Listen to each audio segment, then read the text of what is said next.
Hello, this is Superintendent of Schools, Gerard Poole.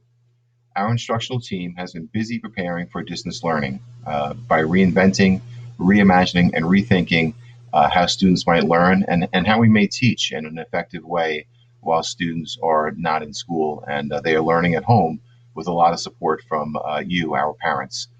So as we are thinking about that, I'm sure you were thinking about that as well. And I thought I might share a few distance learning tips for parents that I have collected that you might find helpful to make distance learning as effective as possible at home.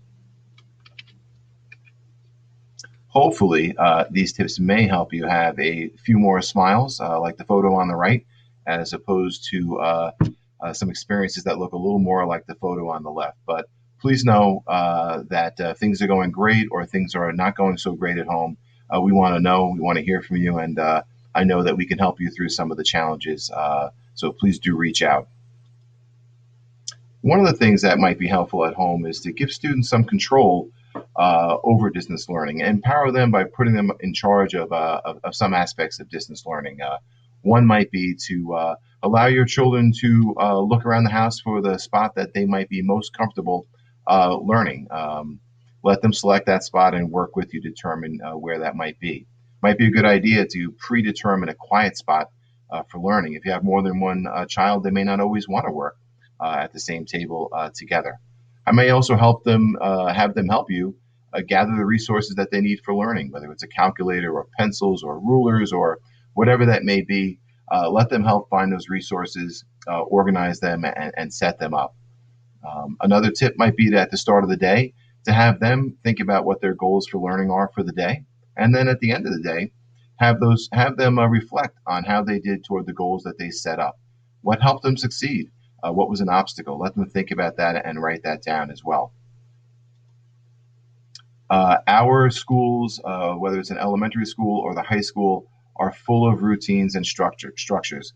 Whether it's how you line up for lunch or get on the bus, or the schedule for the school day, or where things are in the classroom and where they go back when you take them from the classroom. Even the flow of a lesson uses routines and structures. So here's a few tips for routines and structure at home. Might be great to start the day with the Pledge of Allegiance. That'll feel very familiar and maybe help set the tone for school starting at home.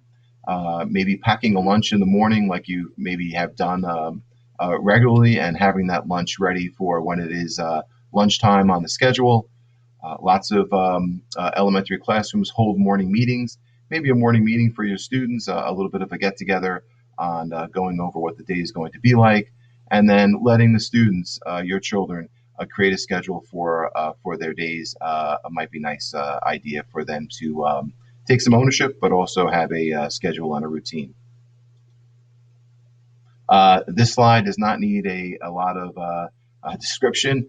As best as you are able, managing distractions will be very, very helpful for students. Certainly that's going to be challenging and something that's important in a regular classroom, but to the extent that you can manage distractions and keep things maybe out of sight, out of mind, that might be helpful to make the most of distance learning.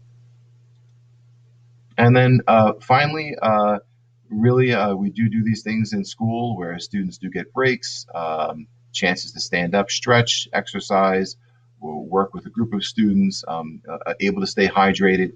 I think these things will be really important as you go through, distance learning in the home.